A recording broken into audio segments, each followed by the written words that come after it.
और जहाँ तक पंडित होने का सवाल है, हिंदू होने का सवाल है, तो पंडित और हिंदू होने से पहले हम एक हिंदुस्तानी हैं और हमें इस हिंदुस्तान को बचाना है और बैरिस्टर साहब के नेतृत्व में ही इस हिंदुस्तान को बचाया जा सकता है। हम लोग तो सिर्फ यहाँ के लोगों को सैल्यूट करने आए हैं और उनको धन्यवाद करने आए हैं, कहने आए हैं कि मेरे भाई और ज़्यादा ताकत से इनको जिताओ। 9 के 9 सीट हम जीत रहे हैं, कहीं कोई किंतु और परंतु नहीं है। सीट हम 9 के 9 जीतने जा रहे हैं और हमारे टक्कर में कोई है भी नहीं।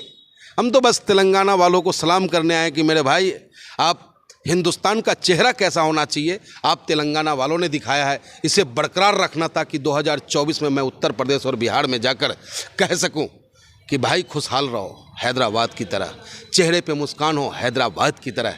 नमस्कार आदाब दोस्तों, मैं हूं ख्वाजा हरमुज और आप देख रहे हैं सीमांचल खबर। मेरे सहयोगी स्टार न्यूज़ वाले जो आज दोनों मिल करके हम लोग जो हैदराबाद आए हुए हैं, इस हैदराबाद की सरजमीन पे एक बहुत ऊंची शख्सियत एमआईएम के लीडर, और मैं उसको बेबागी की जान कहा जाए तो कम है, क्योंकि ये हमेशा संविधान और ओवैसी साहब को लेके चलते हैं इस भाग दौड़ वाली ज़िंदगी में। और ये नफरती माहौल में इस तरह से गामा साहब, जो पंडित मनमोहन झा गामा साहब, आज हैदराबाद आए हुए हैं और उनसे मैं कुछ बात करने की कोशिश करूंगा।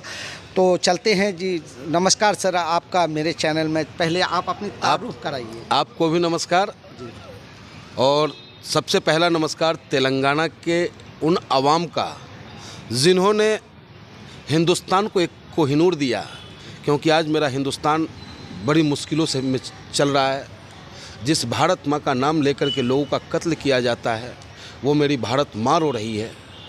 और उन सब को बचाने की कुव्वत और ताकत किसी में है तो वो हमारे और आपके नेता, हमारा महबूब बैरिस्टर असदुद्दीन ओवैसी साहब में।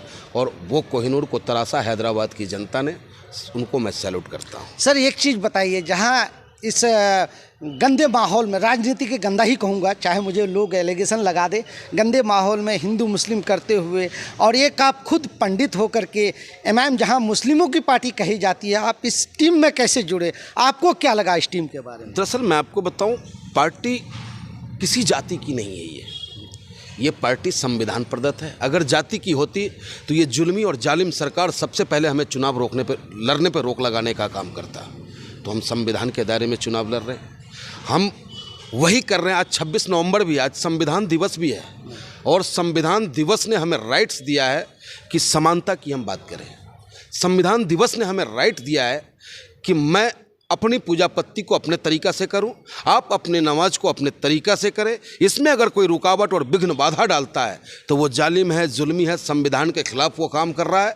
और उसके खिलाफ बोलने वाला अगर कोई शख्स है तो हमारा और आपका नेता है। और जहाँ तक पंडित होने का सवाल है, हिंदू होने का सवाल है, तो पंडित और हिंदू होने से पहले हम एक हिंदुस्तानी हैं और हमें इस हिंदुस्तान को बचाना है और बैरिस्टर साहब के नेतृत्व में ही इस हिंदुस्तान को बचाया जा सकता है। सर एक चीज़ बताइए, जहां आप ये इलेक्शन लड़े हैं तेलंगाना में, हर एक स्टेट में असदुद्दीन ओवैसी साहब जाके 40 सीट, 30 सीट, 50 सीट, 100 सीट तक लड़ते हैं। सिर्फ तेलंगाना में, जबकि इसका ये गढ़ है, तेलंगाना एक उसका गढ़ है, ओवैसी साहब का यहाँ एक किला है और इस किले में सिर्फ 9 ही सीट लड़ रहे हैं। इसका रीज़न क्या है?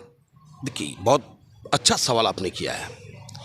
मेरा मकसद, जो हमें लोग कहते हैं कि मैं फलाने का बी टीम हूँ, उसका सी टीम हूँ, कभी आपने हिम्मत उठाई कि अखिलेश यादव से पूछते कि तुम्हारा मध्य प्रदेश में क्या है? उसे कोई भी टीम नहीं कहेगा। जिस राजभर को टीआरपी मिली हमारे सदर साहब, हमारे राष्ट्रीय अध्यक्ष के करीब आकर, और विधायक बनने के लिए फिर वो भाग जाता है, फिर उसके बाद भाजपा की गोद में जाके बैठता है, उससे पूछने की हिम्मत किसी मीडिया जगत की नहीं है। हम पे ही आरोप लगा, जबकि हमारा नेता चाहे तो पूरे 119 सीटों पर यहाँ चुनाव लड़ सकता है। लेकिन हम चुनाव वहीं लड़ते हैं जहां जनता हमें बुलाती है, और अदर स्टेट में भी चुनाव हम वहीं लड़ते हैं जहां कार्यकर्ता कहता है कि साहब मैं सक्षम हूं चुनाव लड़ने के लिए। और आप इसकी वानगी उत्तर प्रदेश में देखे होंगे कि जब विधानसभा चुनाव था तो हमें 0.5% मतदान हमारे पक्ष में हुआ। और इसकी सबसे बड़ी खुशी ये रही कि 0.5% के साथ साथ लोगों का मोहब्बत मिला, प्यार मिला, कहीं विरोध नहीं मिला कि तुम मजलिस के आदमी हो, मैं तुम्हारे साथ नहीं चल सकता, तुम मेरे घर पे नहीं आ सकते। तो ये बैरिस्टर साहब का मोहब्बत था। और उस दूसरी बार जब नगर निकाय चुनाव आता है तो वही आप देखें 7.2% वोट वही उत्तर प्रदेश की जनता हमें देती है और 100 कॉरपोरेटर 100 पार्षद उस उत्तर प्रदेश की सरजमी पे मजलिस का झंडा लेकर के लोगों की खिदमत और सेवा करने का काम कर रहा है। सर, जैसे आप उत्तर प्रदेश से आते हैं और ये उत्तर प्रदेश बहुत ही तहजीबों का शहर है, वहाँ पे लखनऊ है जो मोहब्बत की शहर कहा जाता है, उस शहर से भी आप आते हैं।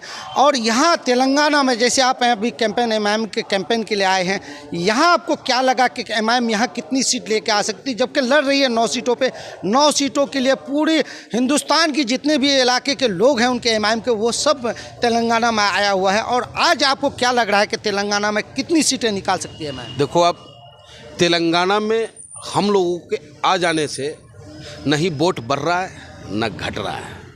हमारा आने का मकसद सिर्फ एक ही है, जैसे हम हिंदू हैं तो हिंदुओं में कुंभ का मेला लगता है, गरीब से गरीब लोगों की सोच होती है कि मैं कुंभ में जाके स्नान करूं। उसी तरीके से राजनीतिक व्यक्ति का ये कुंभ है, क्योंकि ये हमारे राष्ट्रीय अध्यक्ष का क्षेत्र है और यहाँ के लोगों ने उनको तरासा है अपने साथ देकर के, इत्तेहाद के नाम पर, संगठन के नाम पर उनको ताकत दिया। तो हम लोग तो सिर्फ यहाँ के लोगों को सैल्यूट करने आए हैं और उनको धन्यवाद करने आए हैं, कहने आए हैं कि मेरे भाई और ज़्यादा ताकत से इनको जिताओ। 9 के 9 सीट हम जीत रहे हैं, कहीं कोई किंतु और परंतु नहीं है। सीट हम 9 के 9 जीतने जा रहे हैं और हमारे टक्कर में कोई है भी नहीं। हम तो बस तेलंगाना वालों को सलाम करने आए कि मेरे भाई, आप हिंदुस्तान का चेहरा कैसा होना चाहिए आप तेलंगाना वालों ने दिखाया है, इसे बरकरार रखना ताकि 2024 में मैं उत्तर प्रदेश और बिहार में जाकर कह सकूं कि भाई खुशहाल रहो हैदराबाद की तरह, चेहरे पे मुस्कान हो हैदराबाद की तरह, चेहरे पे सिकन नहीं हो उत्तर प्रदेश और बिहार की तरह। सर, जैसे यहाँ तेलंगाना में सुकून तो है, मगर एक चीज़ आप हमें ये बताइए कि तेलंगाना में जो अभी इलेक्शन हो रहा है, यहाँ सरकार बीजेपी, और एक बात बताना चाहूँगा जो कि कांग्रेस के सबसे बड़े कद्दावर नेता कह रहे हैं कि ये एमआईएम और टीआरएस जो आपका तेलंगाना का जो सरकार है और उसके बाद जो एमआईएम है, ये 3 पार्टी मिलकर नाटो खेल रही है। ये क्यों ऐसा बोला जा रहा है? देखो, नाटो तो उनके यहाँ ही अच्छा लगेगा, हमारे यहाँ नाटो का कोई खेल चलता नहीं। और जहाँ तक राहुल जी की बात है तो भैया वो बहुत बड़े नेता है, लेकिन मैं उनसे इतना ज़रूर कहना चाहूँगा कि आपकी एक्टिंग को हिंदुस्तान की जनता भली भांति समझ चुका है। कभी आप अध्यादेश बिल फाड़ देते हो, कभी किसी का मैनिफेस्टो फाड़ देते हो, कभी आप आलू से सोना उगाने लगते हो, तो आपका खेल लोग समझ चुका है। अब आप, हमारे अकबर साहब का एक शब्द था कि आखिरी चिराग, और वही सामना होता हुआ नज़र आ रहा है। राहुल गांधी जी कहते हैं कि आप आसाम में जाके इलेक्शन लड़ते हैं, तो आप ये कितने समझदार राजनीतिज्ञ हैं हमारे राहुल साहब। हम आसाम गए तो नहीं, लेकिन इन्होंने दावत दी है तो ज़रूर आसाम की धरती को, सरजमी को सलाम करेंगे, आदाब करेंगे, राम राम करेंगे और वहाँ भी मजलिस का परचम लहराने का काम करेंगे। सर, हैदराबाद के कांग्रेस द्वारा हैदराबाद के कुछ मुसलमानों को, 1.5 लाख मुसलमानों को तालिबानी कहा जा रहा है, इसको लेकर आप? देखिए, कांग्रेस और भारतीय जनता पार्टी दोनों एक है, एक सांपनाथ है, एक नाकनाथ है। दोनों का काम डसना है, दोनों का काम लोगों को नुकसान पहुंचाना है। न वो हिंदू के हैं न मुसलमान के हैं, वो सिर्फ सत्ता के प्यारे हैं, सत्ता चाहते हैं। और आपके माध्यम से मैं अपील करना चाहूँगा तेलंगाना के साथ साथ अपने पूरे हिंदुस्तान के नौजवानों से कि मेरे भाई, ये आज़ादी यूं ही नहीं मिली थी, ये संविधान यूं ही नहीं मिला था हमें, और संविधान ने हमें और आपको बराबर का अधिकार दिया है। उसी संविधान को बचाने की लड़ाई है।